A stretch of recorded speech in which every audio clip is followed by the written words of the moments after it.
But here to dig into this a little bit more is Rob Shooter, the host of Naughty But Nice podcast. Rob, thank you so much for your time this afternoon. So much that we don't know. Marky did a great job of laying all of that out for us. But let's just talk about the obvious and very disturbing similarity. If this is how Harry and Meghan say it happened, the similarity to what happened to Harry's mother more than 25 years ago.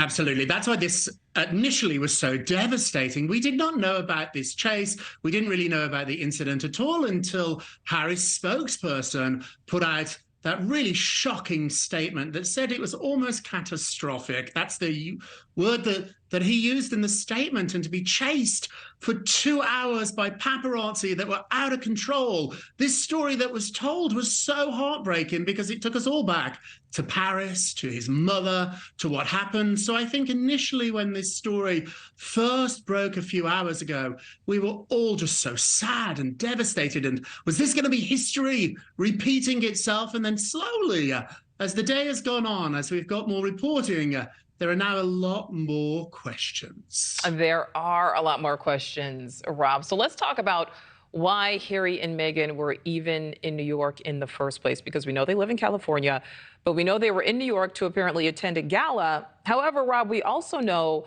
they've had cameras following them around before, and I'm talking about cameras that they actually hired. Yeah, so they were in New York. Meghan was getting a huge award. Gloria Steinem was going to present her this award at the Ziegfeld. If you know Manhattan at all, it's in Midtown. It used to be a very famous movie theater that now is an event space. So they turned up there. The press was outside. There was a red carpet arrival that you always see at these big events. However, Meghan and Harry here went through the back door. So they actually went through a Hertz car rental rather than the red carpet to get into this event space. Outside, the press were really frustrated by this. They'd been waiting for them for a couple of hours. They just wanted photographs. I think a lot of the press knew that they were not going to do sound bites, interviews, just do photographs. But that did not happen. So when they left about 10 o'clock, several of the photographers were pretty pushy, were pretty aggressive, but there was a lot of security there. There was a lot of police there. And as they sped off in their black town car there, several photographers did follow them, which is not that unusual. What would be unusual is a 2-hour chase around Manhattan, which I think now most of us don't believe actually happened. Yeah, we spoke with the former NYPD officer in the last hour.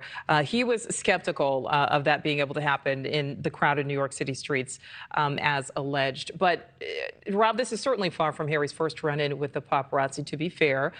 We know right now he has ongoing lawsuits against British newspapers for hacking into his phone. He's also fighting to be able to pay for security since he no longer has that palace-provided security.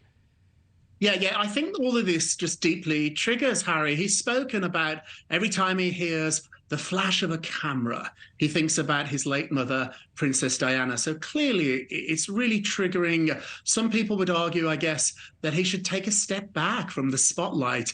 This is going to an event in one of the media capitals of the world, New York City. There is a lot of press there. However, New York, too, is a very safe city, particularly for rich and powerful people. We have Beyonce here. We have Taylor Swift in town today for her concerts. New York knows how to look after celebrities, and there's several different hotels in New York too that have underground garages where your car can pull into. So I think we've still got to figure out a lot about what happened. I don't doubt for 1 minute that they really believe this. However, New York is covered with cameras. We have no cameras of cars being chased, being racing around, high-speed chases around New York for 2 hours. That didn't happen. However, what he feels, I think, is truthful. Yeah, and to be fair, as you said, everybody has phones. We haven't seen any cell phone video released yet of this incident. But, Rob, in something that appears to be unrelated, we've learned, and Marky just told us about as well, that a stalker was arrested earlier this week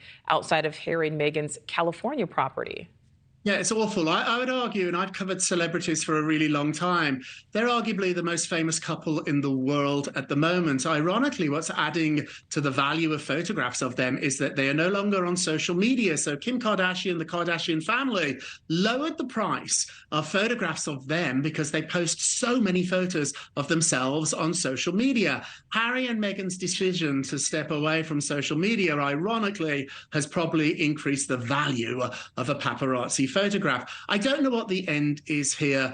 I don't know for this couple. They're clearly very, very famous. If they did nothing ever again, they would still be famous. So coming to terms with this level of fame must be very difficult, and obviously something that they are struggling with. Absolutely. Host of the Naughty But Nice podcast, Rob Shooter, we thank you so much for your time. Thank you for watching. Go to newsnationnow.com to find News Nation on your television provider. And don't forget to click the red subscribe button below to get more of News Nation's fact-driven, unbiased coverage.